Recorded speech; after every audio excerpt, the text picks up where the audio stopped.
Hi, I'm Phanam. Hi, I'm Artis. We're the hosts of Future Future, where two designers talk about the future of everything. We're in the business of turning science fiction into reality for a better future. And today, we're going to talk about Color on the Moon.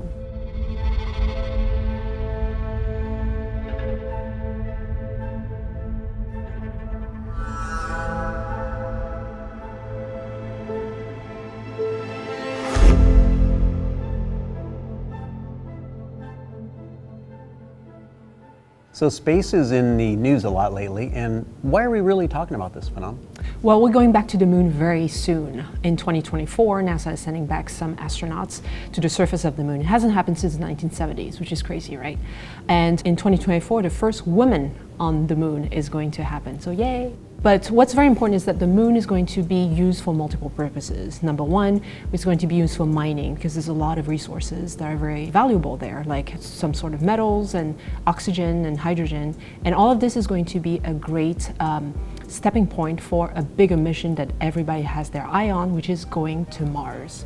So if we use the moon as this sort of launching point and this mineral extracting or mining point in the solar system, think about the moon. It's totally a grayscale environment. It's not like planet Earth where we have green leaves and we have, all these different colors, and pretty much it's hard to go anywhere on the planet and not find color, whether it be a blue sky, an ocean, or anything else. On the moon, everything is grayscale until you look back at the Earth and you see blue and things like that. So I wonder about sort of the psychology of living on the moon or staying on the moon for a certain period of time. What does that look like? Yeah, if you're a miner, you're stuck there for a few months and all you see is a grayscale, that's going to have some implication on your health, mental health and physical health. So as designers, we thought, well, what if we introduce the idea of color on the moon? So as we design the habitats and all the structures necessary to create that settlement, how do we integrate color to support that? And color can come in the materials that are being used, also in the lights, and all the AR, VR environments that we create to support the physical. It can be also on the things that are on the bodies, the clothing, the wearables. Yeah, I love that. And think about the first time humans really get deeper into space and longer time periods in space. How can we brand space as sort of a human experience? What does human endeavors in space look like? Yeah. Well, it's certainly colorful. Yeah, and this is in contrast to what's happening right now as a status quo for space missions. If you look on the inside of the ISS, for example, which has been orbiting planet Earth for 20 years now, everything is white or gray or black or maybe a little blue, but there's not much to it. And we here at Nonfiction have a particular expertise and interest in space, specifically because we have our own personal space architect on staff, Phanam. Yes, so I graduated from the University of Houston about 15 years ago in space architecture. That is a very small field, and hopefully is growing, that is focused on the buildings and architecture and construction methods for off-planet settlements. So we've recently done a project that we call Color on the Moon, and this is what we're talking about today. And can you dive into this a little bit more? Yeah, so Color on the Moon is a very interesting project because on top of my background in space architecture, we are practicing industrial design, which is the empathetic process of taking ideas and turn them into reality to serve humans, right? And so we took all of this at once and created a habitat. Instead of putting it on the surface, which a lot of concepts have been developing, we're putting it underground. The reason for that is because the moon has a lot of what we call lava tubes.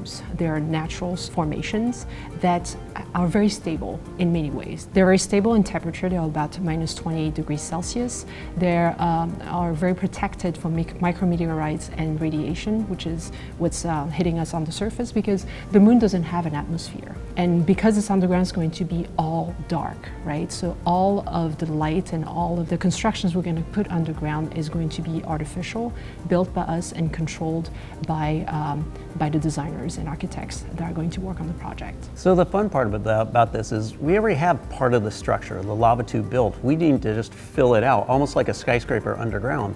But then adding to that is bringing in color, bringing in shape and form, and really develop that human experience in a way that, on the surface with the radiation and all the other potential hazards, we couldn't really do in the same way. And we can integrate colors in many different ways. We can print materials, 3D print materials, mixing using local regolith and using other types of thermoplastics coming from Earth. So we can actually print things that look like wood, kind of familiar, right? We can print things with vibrant colors or very muted colors to kind of sort of sculpt our visual landscape.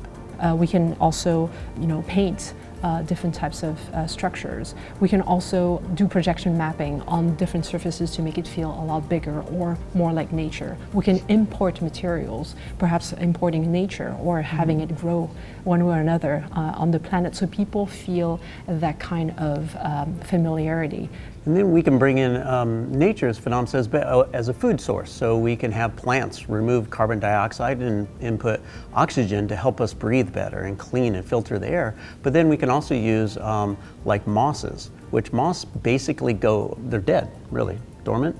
They can be, yeah, and they can look very, very nice as dead materials, and it's very lightweight. Yeah. So when you think about space and lifting off materials from the Earth, what costs a lot of money is weight. Mm-hmm. So the lighter the material, the smaller the space it takes in a payload of a rocket, the better. So we're integrating the principles of color psychology in this project. And the reason being because everything is more hazardous, more life-threatening on the moon. We have to be really careful. How do we keep people calm and focused when they're in an environment that could be potentially very stressful? How do we keep them engaged and stimulated in a way that really engages their mind and allows them to do their job even better than before? And part of this is wrapping them in a color scheme that is in the workout area that's lively and brilliant, and in the private areas where you're relaxed and focused, maybe reading a book or just chilling out, it has tones that really balance with that whole story.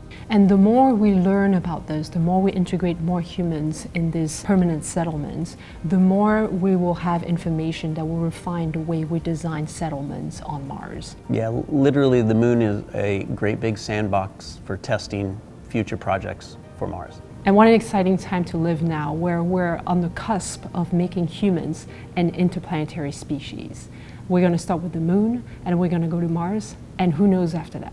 So if you have ideas how we as designers can make the moon and outer space more comfortable or more meaningful, please leave comments below. And until next time, bye-bye.